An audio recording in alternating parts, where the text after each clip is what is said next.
ዛሬውኑ ተረክበው ስራ የሚጀምሩበት 100% የተጠናቀቁ የንግድ ሱቆችና ዘመናዊ መኖሪያዎች በመሆን ሪል ስቴት ጎልደን ቪሌጅ ሳይት ላይ ቀርበዋል። የንግድ ሱቆች ከ20 ካሬ ጀምሮ፣ መኖሪያ ቤቶች ባለ 1፣ ባለ 2 እና ባለ 3 መኝታ ቤቶች ከ80 እስከ 194 ካሬ ድረስ ከመሆን ሪል ስቴት። በተጨማሪም ለውድ ደንበኞቻችን በ10 ዓመት እየኖሩ የሚከፍሉት 50% ከወለድ ነጻ የባንክ ብድር ማመቻቸታችንን ስንገልጽ በታላቅ ደስታ ነው። እንዲሁም 8% ቅድሚያ ክፍያ ለሚከፍሉ ደንበኞች በካሬ 73900 ብር ብቻ፣ ሙሉ ክፍያ ለሚከፍሉ ደግሞ በካሬ 51730 ብር በልዩ ቅናሽ ቤቶችን አቅርበናል። የማጠቃለያ ሽያጭ ላይ ነን። አሁኑኑ ይደውሉ፣ ነገውኑ ቢዝነስዎን ይጀምሩ። በ0988 887676 ወይንም በ0988 887999 ሃሎ ይበሉን። ሞን ሪል ስቴት በሰላማዊ መንደር በምቾት ይኑሩ ይሎታል። ጤና ይስጥልን አድማጮች፣ ይህ አዋዜ ልዩ ላልሰማችሁ ነው። ከመረጃዎቹ ጋር አብርሃም መኳንንት ነኝ።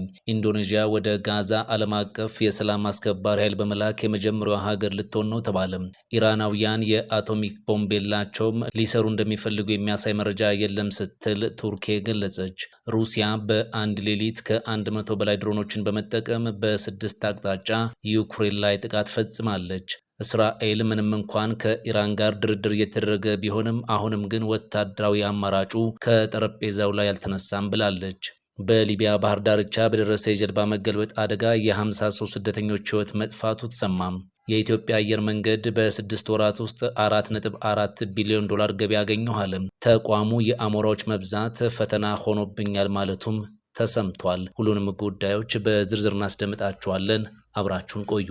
የኢትዮጵያ አየር መንገድ በ6 ወራት ውስጥ 4.4 ቢሊዮን ዶላር ገቢ ማግኘቱን ይፋ አደረገም። ተቋሙ የአውሮፕላን እጥረት እንዳለበትም ይፋ አድርጓል። የኢትዮጵያ አየር መንገድ በበጀት ዓመቱ የመጀመሪያ 6 ወራት ውስጥ 4.4 ቢሊዮን ዶላር ገቢ ማግኘቱን ዛሬ በሰጠው ጋዜጣዊ መግለጫ ላይ አስታውቋል። ይህም ካለፈው ተመሳሳይ ወቅት ጋር ሲነጻጸር የ14% ብልጫ እንዳለው ተነግሯል። አየር መንገዱ የአሜሪካ መንግስት በየጊዜው የሚያወጣው የጉዞ እቅባም በገቢው ላይ አሉታዊ ተጽዕኖ እንዳሳደረበትም ተናግሯል። የአሜሪካ መንግስት በኢትዮጵያውያንና በአፍሪካውያን ላይ በጣለው የጉዞ እገዳ ምክንያት ወደ አሜሪካ ከተሞች የሚጓዙ መንገደኞች ቁጥር በመቀነሱ ገቢው ላይ አሉታዊ ተጽዕኖ ማሳደሩን ዋና ስራ አስፈጻሚው አቶ መስፍን ጣሰው ተናግሯል። አየር መንገዱ ባለፉት 6 ወራት ውስጥ 10.64 ሚሊዮን መንገደኞችን እንዳጓጓዘም ዋና ስራ አስፈጻሚው አንስተዋል። አየር መንገዱ ካገኘው አጠቃላይ ገቢ ውስጥም 22% ከእቃ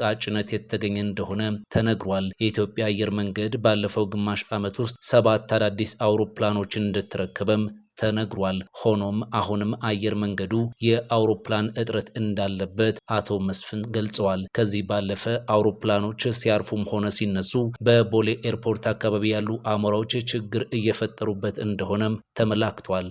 እስራኤል ምንም እንኳን ከኢራን ጋር ድርድር እየተደረገ ቢሆንም አሁንም ግን ወታደራዊ አማራጩ ከጠረጴዛው ላይ አልተነሳም አለች። ኢራን በድርድር መካከል ላይ ሆና ለእስራኤልና ለአሜሪካ የስጋት ምንጭ ሆና ዘልቃለችም ተብሏል። በቴህራን አደባባይ ላይ ለህዝብ እይታ በተሰቀለ ቢልቦርድ ላይ በቴላቪቭ ካርታ የሚሳኤል ዝናብ ሲወርድ የሚያሳይ ቢልቦርድ እያሳየች መሆኑን የእስራኤል መገናኛ ብዙሃን ዘግቧል። ይህ አዲስ ጠብ አጫሪነት የታየው አርብ ዕለት ኢራንና አሜሪካ በኦማን የመጀመሪያ ዙር ድርድር ካደረጉ በኋላ መሆኑ ደግሞ ትኩረትን ስቧል። በዚህ የድርድር ወቅት አሜሪካ ቴህራን የባላስቲክ ሚሳኤሏን የርቀት መጠን እንድትገድብ በተጨማሪም የውክልና ተዋጊዎቿንም ማስታጠቋን እንድትተው ነበር የጠየቀችው።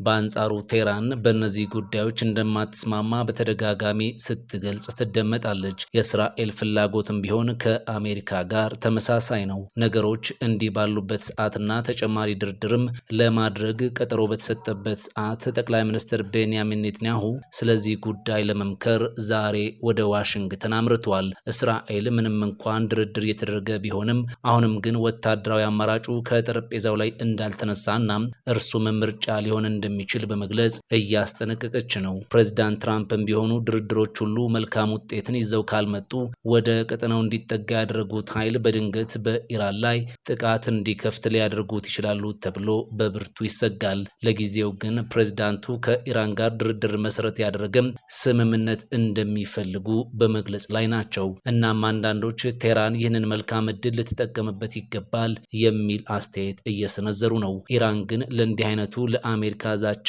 አልሸበርም፣ በቀይ መስመሮቼም አልደራደርም፣ ያለፈው የሰኔው ጦርነትም ብዙ አስተምሮኛል፣ አሁን ተዘጋጅቻለሁ የሚል ንግግር እያሰማች ነው። ለጦርነት በሚገባ በተዘጋጀን ቁጥርም ጦርነትን የማስቀረት እድላችን ሰፊ ነው፣ ይህንን መሰረት አድርገንም ተዘጋጅተናል ሲሉ ከቀናት በፊት ውጭ ጉዳይ ሚኒስትሩ አባስ አራግቺ መናገራቸው ይታወሳል።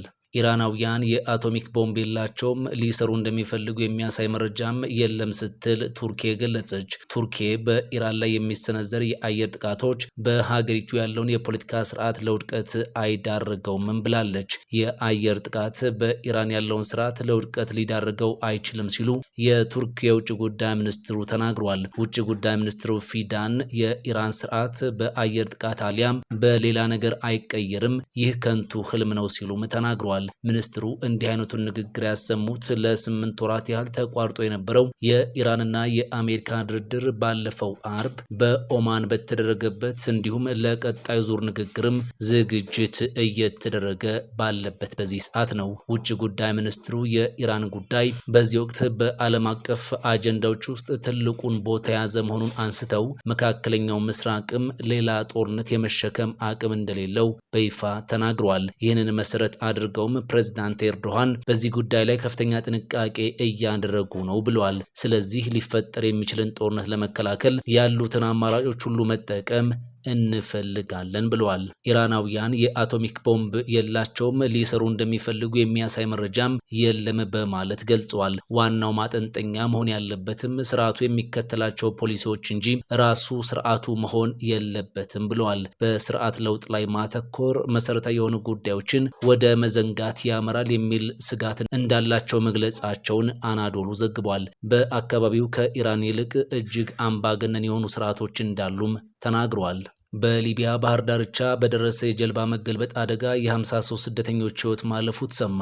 በሊቢያ የባህር ዳርቻ አቅራቢያ 55 ስደተኞችን አሳፍራ ስትጓዝ የነበረች ጀልባ በመገልበጧም 2 ህጻናትን ጨምሮ የ53 ሰዎች ህይወት ማለፉን የፍልሰተኞች ድርጅት ይፋ አድርጓል። ከአደጋው በህይወት የተረፉት 2 ናይጄሪያውያን ሴቶች ብቻ መሆናቸው ታውቋል። አደጋው የደረሰው ያለፈው አርብ እንደነበርም ቢቢሲ ዘግቧል። ጀልባዋ ከተለያዩ የአፍሪካ ሀገራት የተወጣጡ ስደተኞችን አሳፍራ በሰሜን ምዕራብ ሊቢያ ከምትገኘው አልዛዊያ ከተማ ሌሊት 6 ሰዓት ገደማ ጉዞዋን እንደጀመረችም ተነግሯል። ጀልባዋ ጉዞ በጀመረች በ6 ሰዓታት ውስጥም በባህር ላይ ተገልብጣለች ተብሏል። የዓለም አቀፉ የፍልሰተኞች ድርጅት እንዳለው 2026 ከገባ ወዲህ ከሊቢያ ተነስተው ባህር ለማቋረጥ ሲሞክሩ ህይወታቸው ያለፉ ስደተኞች ቁጥር ከ500 በላይ ደርሷል። ሊቢያ ከ2011 ወዲህ ወደ አውሮፓ መድረስ ለሚፈልጉ የበርካታ አፍሪካ ሀገራት ስደተኞች ዋነኛ መተላለፊያ ሆና ቀጥላለች። ስደተኞች በሊቢያ ውስጥ የሚያሳልፉት ሁኔታ እጅግ አሳሳቢ እንደሆነም በስፋት ይነገራል። ኢንዶኔዥያ ወደ ጋዛ ዓለም አቀፍ የሰላም አስከባሪ ኃይል በመላክ የመጀመሪያዋ ሀገር ልትሆን ነው ተባለ።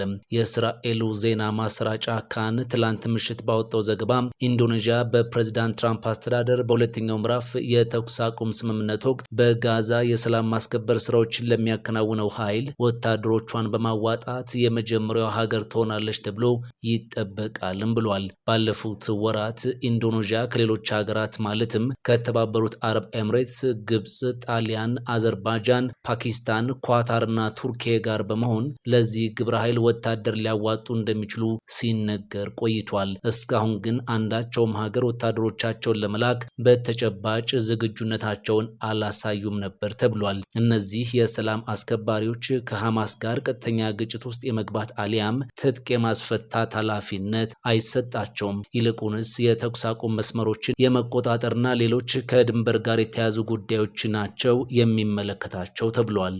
ሩሲያ በአንድ ሌሊት ከ100 በላይ ድሮኖችን በመጠቀም በ6 አቅጣጫ ዩክሬን ላይ ጥቃት ማድረሷ ተሰማም። የሩሲያ ጦር ኃይሎች ትላንት ሌሊት ከ6 የተለያዩ አቅጣጫዎች በዩክሬን ላይ በድሮን የታገዘ ጥቃት ፈጽመዋል ተብሏል። የዩክሬን አየር ኃይል አብዛኞቹ የጠላት ኢላማዎች ከሽፈዋልም ብሏል። የአየር መከላከያ ኃይሉ 110 የጠላት ድሮኖችን መትቼ ጥያለሁ ያለ ሲሆን 13 የሚሆኑት ሰው አልባ አውሮፕላኖች ግን ጉዳት አድርሰዋል ተብሏል። ሩሲያ በዚህ ወቅት በዩክሬን የኃይል መሰረተ ልማቶችና መኖሪያ ስፍራዎች ላይ የምታደርሰው የአየር ጥቃት ተባብሶ መቀጠሉ እየተነገረ ነው። ሩሲያ 4 ዓመት የደፈነውን ጦርነት በድርድር ፍጻሜ እንዲያገኝ ለማድረግ ዘለንስኪ ወደ ሞስኮ ይምጡ የሚል ጥሪ ብታቀርብም በዘለንስኪ በኩል ተቀባይነት አላገኘም። ፕሬዝዳንት ፑቲንና ዘለንስኪ በአካል የተገናኙት ጦርነቱ ከመጀመሩ በፊት በ2019 በፓሪስ እንደነበር ይታወሳል። ዛሬውኑ ተረክበው ስራ የሚጀምሩበት 100% የተጠናቀቁ የንግድ ሱቆችና ዘመናዊ መኖሪያዎች በመሆን ሪል ስቴት ጎልደን ቪሌጅ ሳይት ላይ ቀርበዋል። የንግድ ሱቆች ከ20 ካሬ ጀምሮ፣ መኖሪያ ቤቶች ባለ 1፣ ባለ 2 እና ባለ 3 መኝታ ቤቶች ከ80 እስከ 194 ካሬ ድረስ ከመሆን ሪል ስቴት። በተጨማሪም ለውድ ደንበኞቻችን በ10 ዓመት እየኖሩ የሚከፍሉት 50% ከወለድ ነጻ የባንክ ብድር ማመቻቸታችንን ስንገልጽ በታላቅ ደስታ ነው። እንዲሁም 8% ቅድሚያ ክፍያ ለሚከፍሉ ደንበኞች በካሬ 73900 ብር ብቻ፣ ሙሉ ክፍያ ለሚከፍሉ ደግሞ በካሬ 51730 ብር በልዩ ቅናሽ ቤቶችን አቅርበናል። የማጠቃለያ ሽያጭ ላይ ነን። አሁኑን ይደውሉ፣ ነገውኑ ቢዝነስዎን ይጀምሩ። በ0988 887676 ወይንም በ0988 887999 ሃሎ ይበሉን። መሆን ሪል ስቴት በሰላማዊ መንደር በምቾት ይኑሩ ይሎታል። ፈጣን ያልተሰሙ መረጃዎችንና ትኩስ የኪነ ጥበብ ዜናዎችን ለማግኘት የቁም ነገር ሚዲያ የዩቲዩብ ቻናልን በመቀላቀል ቤተሰብ የሆኑ ቻናላችንን ሰብስክራይብ ያድርጉ። በቲክቶክም አለን። ቁም ነገር ሚዲያ ኦፊሻል ብለው ይከተሉን። እናመሰግናለን። ቁም ነገር ሚዲያ፣ ለቁም ነገር እንሰራለን።